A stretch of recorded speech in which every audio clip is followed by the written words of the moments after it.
मधुबनी भारत के बिहार प्रांत में दरभंगा प्रमंडल के अंतर्गत यह जिला है। दरभंगा और मधुबनी को मिथिला संस्कृति का द्विध्रुवीय माना जाता है। मैथिली यहाँ का प्रमुख भाषा है। विश्व में प्रसिद्ध मिथिला पेंटिंग एवं मखाना के पैदावार की वजह से मधुबनी को विश्व भर में जाना जाता है। इस जिले की स्थापना 1972 में दरभंगा जिले के विभाजन के उपरांत हुआ था। मधुबनी चित्रकला मिथिलांचल क्षेत्र जैसे बिहार के दरभंगा, मधुबनी एवं नेपाल के कुछ क्षेत्रों की प्रमुख चित्रकला है। प्रारंभ में रंगोली के रूप में रहने के बाद यह कला धीरे धीरे आधुनिक रूप में कपड़ों, दीवारों, कागज पर उतर आई। वर्तमान में मिथिला पेंटिंग के कलाकारों ने अंतर्राष्ट्रीय स्तर पर मधुबनी व मिथिला पेंटिंग के सम्मान को बढ़ाए जाने को लेकर तकरीबन 10,000 स्क्वायर फीट में मधुबनी रेलवे स्टेशन के दीवारों को मिथिला पेंटिंग की कलाकृतियों से सजाया है। उनकी ये पहल निःशुल्क यानी श्रमदान के रूप में की गई थी। श्रमदान स्वरूप किए गए इस अद्भुत कलाकृतियों को विदेशी पर्यटकों व सेनानियों द्वारा खूब पसंद किया जा रहा है।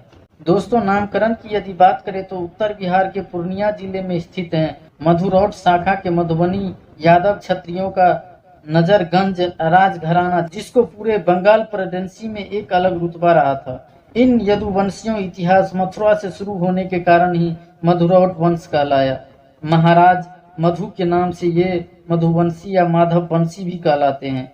द्वारिकाधीश के पूर्वज और महाराजा यदु की पीढ़ी में जन्मे महाराज मधु बहुत ही प्रतापी राजा थे। उन्होंने ही मथुरा शहर की स्थापना की थी तथा इनके प्रताप के कारण ही द्वारिकाधीश भगवान श्री कृष्ण चंद्र को माधव भी कहा जाता है।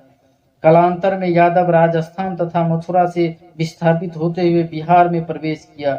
अपने पूर्वज महाराज मधु के नाम पर ही मधुबनी तथा मधेपुरा जैसे इलाके का निर्माण हुआ। दोस्तों, इतिहास की अगर बात की जाए तो मधुबनी जिले में प्राचीनतम ज्ञात निवासियों में किरात, भार, थारू जैसे जनजातियां शामिल हैं। वैदिक स्रोतों के मुताबिक आर्यों की विदेश शाखा ने अग्नि के संरक्षण में सरस्वती तट से पूर्व में सादानीरा गंडक की ओर कूच किया और इस क्षेत्र में विदेह राज्य की स्थापना की।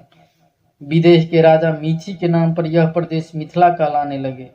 रामायण काल में मिथिला के राजा शीरध्वज जनक की पुत्री सीता का जन्म मधुबनी की सीमा पर स्थित सीतामढ़ी में हुआ था। विदेह की राजधानी जनकपुर जो आधुनिक नेपाल में पड़ता है, मधुबनी के उत्तर पश्चिम सीमा के पास है। विदेह राज्य का अंत होने पर यह प्रदेश वैशाली गणराज्य का अंग बना। इसके बाद यह मगध के मौर्य, शुंग, कण्व और गुप्त शासकों के महान साम्राज्य का हिस्सा रहा।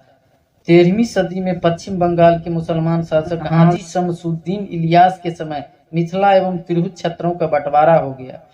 उत्तरी भाग, जिसके अंतर्गत मधुबनी, दरभंगा एवं समस्तीपुर का उत्तरी हिस्सा आता था, वो इन बार राजा कामेश्वर सिंह के अधीन रहा।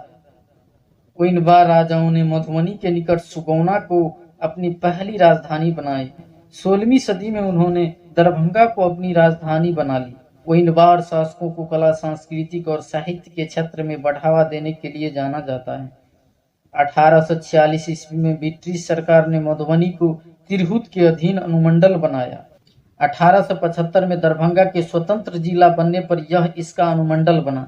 स्वतंत्रता संग्राम में महात्मा गांधी के खादी आंदोलन में मधुबनी ने अपना विशेष पहचान कायम की और 1942 में भारत छोड़ो आंदोलन में जिले के सेनानियों ने जी जान से शिरकत की। स्वतंत्रता के पश्चात 1972 में मधुबनी को स्वतंत्र जिला बना दिया गया। दोस्तों, भौगोलिक स्थिति की बात करें तो मधुबनी के उत्तर में नेपाल, दक्षिण में दरभंगा, पूर्व में सुपौल तथा पश्चिम में सीतामढ़ी जिला है।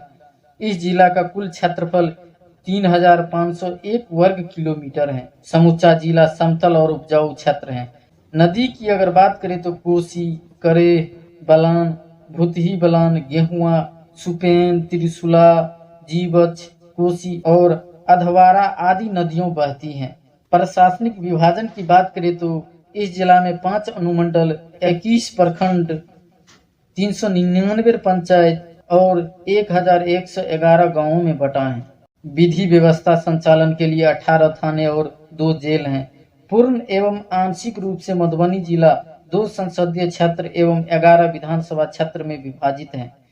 दोस्तों, कृषि एवं उद्योग की बात की जाए तो मधुबनी मूलतः कृषि प्रधान जिला है। यहाँ की मुख्य फसलें धान, गेहूं, मक्का, मखाना आदि हैं। भारत में मखाना का कुल उत्पादन का 80% मधुबनी में होता है।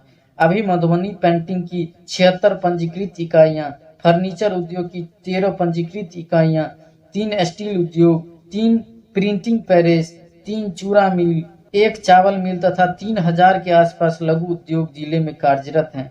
इसके अलावा मछली, मखाना, आम, लीची तथा गन्ना जैसे कृषि उत्पाद भी होते हैं। शैक्षणिक संस्थान की बात करें तो यहाँ पर प्राथमिक विद्यालय, मध्य विद्यालय, उच्च माध्यमिक विद्यालय, डिग्री कॉलेज आदि शिक्षण की व्यवस्था उपलब्ध है। दोस्तों, पर्यटन स्थल की अगर बात करें तो राजनगर, सौरठ, कपिलेश्वर नाथ, बाबा मुक्तेश्वर नाथ स्थान, बलिराजगढ़, भगवती स्थान, उच्चैठ, गिरजा शिव मंदिर, कल्याणेश्वर महादेव मंदिर, डोकहर राज राजेश्वरी मंदिर, भवानीपुर, कोइलख गोस्वामी घर, बाबा चंदेश्वर नाथ स्थान आदि स्थान पर्यटन के लिए प्रसिद्ध हैं।